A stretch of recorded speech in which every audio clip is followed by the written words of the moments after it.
ಪ್ರಿಯ ವೀಕ್ಷಕರೇ, ನಮಸ್ಕಾರ. ಅಲೆಮಾರಿ ಮನಸ್ಸು ಮೋಟಿವೇಶನ್ ಕನ್ನಡ ಯೂಟ್ಯೂಬ್ ಚಾನಲ್ಗೆ ತಮಗೆ ಸ್ವಾಗತ. ಈಗ ತಾನೇ ಸಿನಿಮಾ ನೋಡ್ಕೊಂಡು ಬಂದೆ, Sanju weds Geetha second part. ಅದರ ಬಗ್ಗೆ ಒಂದೆರಡು ಮಾತು ಏನಾದರೂ ಹೇಳಬೇಕು ಅಂತ ಅನ್ನಿಸ್ತು. ಅದಕ್ಕೋಸ್ಕರ ಈ ವಿಡಿಯೋ ಮಾಡ್ತಾ ಇದ್ದೀನಿ.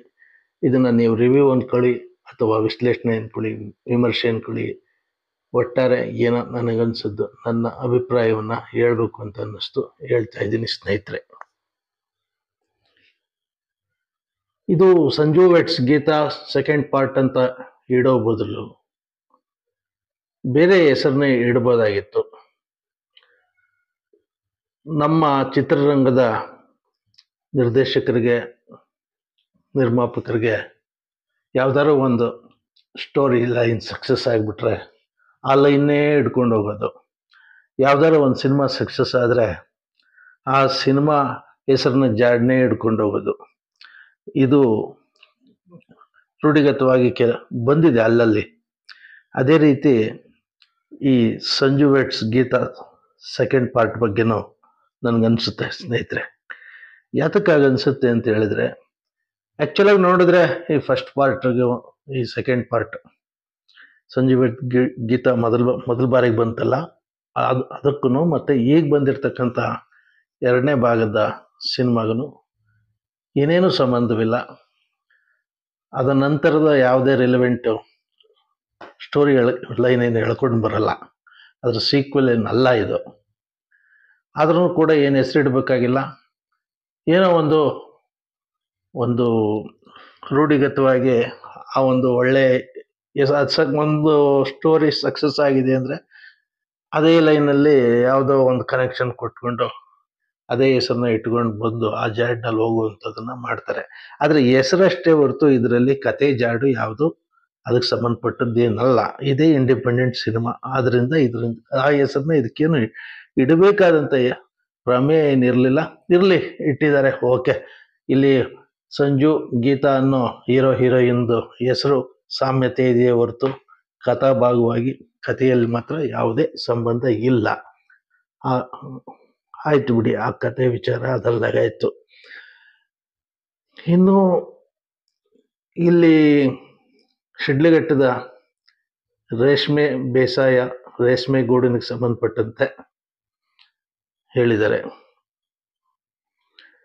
ರೇಷ್ಮೆ ಗೂಡು ಎಳೆಯುವಂಥ ರೇಷ್ಮೆ ಹುಳು ಏನು ಅಚ್ಚುಕಟ್ಟಾಗಿ ಅಂದವಾಗಿ ಏನು ರೇಷ್ಮೆ ನುಣುಪಾದ ಗೂಡು ಕಟ್ಟುತ್ತೋ, ಆ ರೇಷ್ಮೆ ಹುಳು ಕಟ್ಟುವಂಥ ನುಣುಪಾದ ಗೂಡು ನನಗೆ ಒಂದು ಸುಂದರವಾದ ಕಥಾಗೂಡನ್ನು ಕಟ್ಟೋದಕ್ಕೆ ಎಲ್ಲೋ ಒಂದು ಕಡೆ ನಿರ್ದೇಶಕರು, ಯಾಕೆಂದರೆ ಅವರೇ ಚಿತ್ರಕಥೆ ಬರೆದಿರೋದ್ರಿಂದ ನಿರ್ದೇಶಕರು ನಾಗಶೇಖರ್ ಅವರು, ಆದ್ದರಿಂದ ಅವ್ರ ಹೆಸರನ್ನ ಹೇಳ್ತಾ ಇದ್ದೀನಿ. ಅವರು ಎಲ್ಲ ಒಂದು ಕಡೆ ಈ ರೇಷ್ಮೆ ಹುಳು ಗೂಡು ಕಟ್ಟೋ ಥರವಾಗಿ ಸುಂದರವಾಗಿ ಕತೆ ಕಟ್ಟುವುದರಲ್ಲಿ ಎಲ್ಲೋ ಎಡವಿದ್ದಾರೆ ಅಂತ ಅನಿಸುತ್ತೆ. ಯಾತಕ್ಕೆಂದರೆ ಫಸ್ಟ್ ಹಾಫಲ್ಲಿ ತುಂಬ ಲ್ಯಾಗ್ ಆಗುತ್ತೆ, ಜೊತೆಗೆ ಏನೋ ಅನ್ರಿಲೆವೆಂಟ್ ಅನಿಸುತ್ತೆ, ಒಂದು ಆರ್ಗ್ಯಾನಿಕ್ ಆಗಿಲ್ಲ ಅಂತ ಅನಿಸುತ್ತೆ. ಕತೆಗೆ ಎಲ್ಲೋ ಒಂದು ರೀತಿ ಪೂರಕವಾಗಿ ಹೊಂದಾಣಿಕೆಗೆ ಅಥವಾ ಏನು ಕಥೆನೇ ಒಂಥರ ನ್ಯಾಚುರಲ್ ಆಗಿ ಫಸ್ಟ್ ಹಾಫ್ನಲ್ಲಿ ಬಂದಂಗೆ ಕಾಣೋದಿಲ್ಲ ಅದು. ಯಾಕೆಂದರೆ ಎಲ್ಲೋ ಒಂದು ಕಡೆ ಕೃತಕ ಅನ್ನಿಸ್ತಾ ಇರ್ತದೆ. ಮನಸ್ಸು ಸಹಜತೆನ ಒಪ್ಕೊಳ್ಳೋದಕ್ಕೆ ಸಾಧ್ಯವಾಗೋದಿಲ್ಲ. ಅದೊಂದು ಸ್ವಲ್ಪ ಅವರು ಎಚ್ಚರಿಕೆ ವಹಿಸಿದರೆ ತುಂಬ ಚೆನ್ನಾಗಿತ್ತು. ಅದು ಬಿಟ್ಟರೆ ಸೆಕೆಂಡ್ ಹಾಫಲ್ಲಿ ಫಸ್ಟ್ ಹಾಫ್ ಹೋಲಿಸಿದ್ರೆ ಪರವಾಗಿಲ್ಲ. ಇನ್ನು ಆ್ಯಕ್ಟಿಂಗ್ ವೈಸ್ ಬಂದು ಹೇಳೋದಾದರೆ, ಶ್ರೀನಗರ ಕಿಟ್ಟಿಯವರು ಸಂಜು ವೆಟ್ಸ್ ಗೀತಾ ಬಂದು ಆಲ್ರೆಡಿ ಮೊದಲನೇ ಭಾಗ 10 ವರ್ಷ ಆಗಿದೆ. ಈ 10 ವರ್ಷದ ಡಿಫರೆನ್ಸಲ್ಲಿ ಅವರ ದೇಹನೂ ಕೂಡ ಆ ಒಂದು ಚಾರ್ಮ್ನೆಸ್ಸು ಕಡಿಮೆ ಅಂತ ಅನಿಸುತ್ತೆ. ಯಾತಕ್ಕೆಂದರೆ ಇದು ಫಸ್ಟ್ ಹಾಫ್ ನೋಡಿದಾಗ ಆಗನ್ಸೋದು ಸಹಜ. ಅದು ಮೊದಲನೇ ಭಾಗದ ಚಿತ್ರಕ್ಕೂ ಇದಕ್ಕೂ ಸ್ವಲ್ಪ ವ್ಯತ್ಯಾಸ ಕಾಣುತ್ತೆ. ದೈಹಿಕವಾಗಿ ಸ್ವಲ್ಪ ದಪ್ಪನೂ ಆಗಿದ್ದಾರೆ ಅಂತ ಅನಿಸುತ್ತೆ. ಜೊತೆಗೆ ಆ ಚಾರ್ಮ್ ಸ್ವಲ್ಪ ಕಡಿಮೆನೂ ಆಗಿದೆ ಅಂತ ಅನಿಸುತ್ತೆ. ಇನ್ನು ಅಲ್ಲಿ ಹೀರೋಯಿನ್ ಬಂದು ರಮ್ಯಾ. ಆ ರಮ್ಯನ ಒಂದು ಫೇರ್ನೆಸ್ಸು, ಕ್ಯೂಟ್ನೆಸ್ಸು ಇದ್ರೂ ಕೂಡ ಇವ್ರಿಗೆ, ಯಾರಿಗೆ, ರಚಿತಾ ರಾಮ್ಗೆ ಎಲ್ಲೋ ಒಂದು ಕಡೆ ಪರ್ಸ್ನಾಲಿಟಿ ವೈಸ್ ಸ್ವಲ್ಪ ಫ್ಯಾಟ್ ಅನಿಸುತ್ತೆ. ಆ ಒಂದು ಕ್ಯೂಟ್ನೆಸ್ಸು ಎಲ್ಲ, ಸೌಂದರ್ಯ ಎಲ್ಲ ಇದೆ, ಆದ್ರೂ ಕೂಡ ಸ್ವಲ್ಪ ಫ್ಯಾಟ್ ಅಂತ ಅನಿಸುತ್ತೆ. ಆದ್ರಿಂದ ಒಂದು ಸ್ವಲ್ಪ ಎಲ್ಲೋ ಸ್ವಲ್ಪ ಸ್ಲಿಮ್ ಆಗಿರ್ಬೇಕಾಗಿತ್ತೇನೋ ಇಬ್ರು, ಆ ಥರದವ್ರು ಸೂಟ್ ಆಗ್ತಿತ್ತೇನೋ ಅಂತ ಅನಿಸುತ್ತೆ. ಒಟ್ಟಾರೆ ಕಥೆನ ತಗೊಂಡೋಗಿದ್ದಾರೆ. ಇದು ಬಹಳ ಅದ್ದೂರಿಯಾಗಿ ಖರ್ಚು ಮಾಡಿ ತೆಗೆದಿರ್ತಕ್ಕಂಥದ್ದು. ಆ ರಿಚ್ನೆಸ್ಸು ಸಿನಿಮಾದಲ್ಲಿ ಕಾಣುತ್ತೆ. ಹೊರದೇಶದಲ್ಲೆಲ್ಲ ಹೋಗಿ ತೆಗೆದಿರ್ತಕ್ಕಂಥದ್ದು, ಸ್ವಿಟ್ಜರ್ಲೆಂಡಲ್ಲೆಲ್ಲ ಬಹಳ ಮನಮೋಹಕವಾಗಿ ಬಂದಿದೆ. ಅದನ್ನು ಸೆರೆ ಹಿಡಿಯೋದ್ರಲ್ಲಿ ಸಿನಿಮಾಟೋಗ್ರಫಿ ಮಾಡಿರ್ತಕ್ಕಂಥ ಇವರು ಭಾಳ ಚೆನ್ನಾಗಿ ಅಚ್ಚುಕಟ್ಟಾಗಿ ಫೋಟೋಗ್ರಫಿ ಚೆನ್ನಾಗಿ ಸೆರೆ ಹಿಡಿದಿದ್ದಾರೆ ಅಂತಲೇ ಹೇಳ್ಬೋದು. ಅದ್ರ ಬಗ್ಗೆ ಎರಡು ಮಾತಿಲ್ಲ, ತುಂಬ ಚೆನ್ನಾಗಿ ಇದು ಮಾಡಿದ್ದಾರೆ. ಇನ್ನು ಹಾಡುಗಳು ಬಂದರೆ, ಮೊದಲನೇ ಭಾಗದಲ್ಲಿ ಹಾಡುಗಳೇ ಫೇಮಸ್ ಆಗಿತ್ತು. ಆ ರೀತಿ ಅಂತ ಗುನುಗುವಂಥ ಹಾಡುಗಳೇನು ಮನಸ್ಸನ್ನು ತಟ್ಟೋದಿಲ್ಲ ಹಾಡುಗಳು ಕೂಡ. ಇನ್ನು ಸಂಗೀತ ಅಷ್ಟೇನು ಇದಿಲ್ದರೂ ಪರವಾಗಿಲ್ಲ ಅಂತ ಅನಿಸುತ್ತೆ. ನಾಗಶೇಖರ್ ಸ್ವಲ್ಪ, ನಿರ್ದೇಶಕರು ಇನ್ನೊಂದು ಸ್ವಲ್ಪ ಕತೆ ಎಣೆಯೋದ್ರಲ್ಲಿ ಒಂದು ಹೊಸತನ ಮತ್ತು ಸಹಜತೆ ಕಂಡುಕೊಂಡಿದ್ರೆ ಒಂದು ಚಿತ್ರಕಥೆಗೆ ಒಂದು ಲಯ ಬರ್ತಾ ಇತ್ತು. ಮತ್ತೆ ಇನ್ನೊಂದೇನು ಅಂದರೆ, ಇವರು ಸಂಜು ವೆಟ್ಸ್ ಗೀತಾ ಭಾಗ 2 ಅಂತಲೇ ಇಟ್ಟಿರೋದ್ರಿಂದ ಆಡಿಯನ್ಸು ನೋಡಕ್ ಹೋಗೋರೆಲ್ಲ ಸಾಮಾನ್ಯವಾಗಿ ಮನಸ್ಸಿನಲ್ಲಿ ಆ ಸಂಜು ವೆಟ್ಸ್ ಗೀತಾ ಕಥೆನೇ ಮನಸ್ಸಲ್ಲಿ ಇಟ್ಕೊಂಡಿರ್ತಾರೆ. ಜೊತೆಗೆ ಆ ಹಾಡುಗಳು ಫೇಮಸ್ ಆಗಿರ್ತಕ್ಕಂಥದ್ದು, ಪ್ರಸಿದ್ಧಿ ಆಗಿರ್ತಕ್ಕಂಥದ್ದು ಮನಸ್ಸಲ್ಲಿ ಇರುತ್ತೆ. ಮತ್ತೆ ಈ ರಮ್ಯಾ 10 ವರ್ಷದ ಹಿಂದಿನ ಕಿಟ್ಟಿ, ಇದೇ ಅವ್ರ ಮನಸ್ಸಿನಲ್ಲಿ ಉಳ್ಕೊಂಡಿರುತ್ತೆ. ಆ ಮೊಮೆಂಟಮ್ ಅಲ್ಲೇ ಹೋಗೋದ್ರಿಂದ ಎಲ್ಲ ಒಂದು ಸ್ವಲ್ಪ ನಿರಾಶೆಗೆ ಅದು ಒಂದು ಕಾರಣ ಅಂತ ಅನಿಸುತ್ತೆ. ಈ ನಿರಾಶೆ ಒಂದು ಸ್ವಲ್ಪ ಹೋಗ್ಲಾಡ್ಸೋದಕ್ಕೆ ಹೆಸರನ್ನೇ ಬದಲಾಯಿಸಿ ಇಟ್ಟಿದ್ರೆ ಏನು ತಪ್ಪೇನು ಆಗ್ತಿರ್ಲಿಲ್ಲ. ಏನು ಹೆಸರನ್ನ ಅದನ್ನೇ ಇಡಬೇಕು ಅಂತ ಏನಿರಲಿಲ್ಲ. ಯಾಕೆಂದ್ರೆ ಸ್ಟೋರಿಲಿ ಏನು ಅದೇ ಏನಲ್ಲ.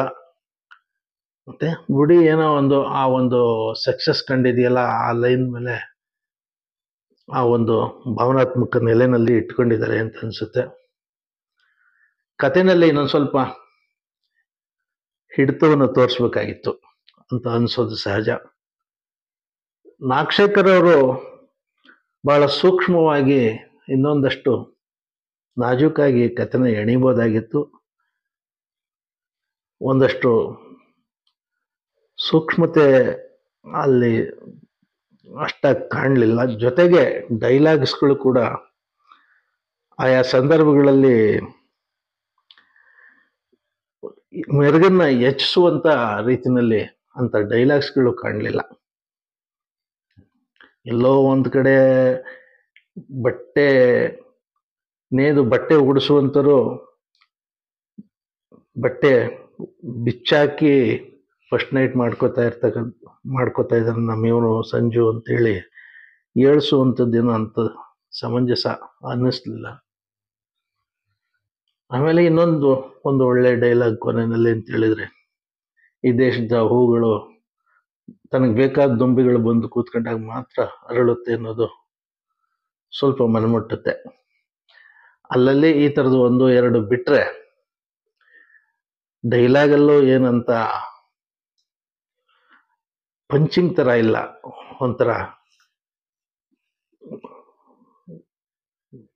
ಒಂಥರ ಖುಷಿಯಾಗಿ ಇಲ್ಲ. ಮಧುರತೆನೂ ಕಾಣಲ್ಲ, ಅಂತ ಒಂದು ಸೂಕ್ಷ್ಮತೆನೂ ಕಾಣಲ್ಲ ಅಂತ ಅನ್ಸುತ್ತೆ. ಇನ್ನು ಆ್ಯಕ್ಟಿಂಗ್ ವೈಸ್ ಬಂದರೆ ಇವರು ಕಿಟ್ಟಿ ಚೆನ್ನಾಗಿ ಮಾಡಿದ್ದಾರೆ, ಪಾತ್ರಕ್ಕೆ ನ್ಯಾಯ ಒದಗಿಸಿದ್ದಾರೆ. ಆದರೆ ಫಸ್ಟ್ ಹಾಫಲ್ಲಿ ಏನೋ ಸ್ವಲ್ಪ ಅಷ್ಟು ಸೂಟ್ ಆಗಲಿಲ್ಲ ಇವನು ಅಂತ ಅನಿಸ್ಬಿಡುತ್ತೆ. ಸ್ವಲ್ಪ ದಪ್ಪ ಆಗಿರೋದ್ರಿಂದ ಹಂಗೆ ಅನಿಸುತ್ತೆ. ಜೊತೆಗೆ ಮೊದಲನೇ ಭಾಗನೂ ಮನಸ್ಸಿನಲ್ಲೇ ಇಟ್ಕೊಂಡಿರೋದ್ರಿಂದ ಆ ರೀತಿ ಅನಿಸುತ್ತೋ ಏನೋ ಗೊತ್ತಾಗ್ತಾ ಇಲ್ಲ. ಇನ್ನು ಹೀರೋಯಿನ್ ಟಿಂಪಲ್ ಕ್ವೀನ್ ರಚಿತಾರಾಮ್ ಭಾಳ ಚೆನ್ನಾಗಿ ಕಾಣ್ತಾರೆ.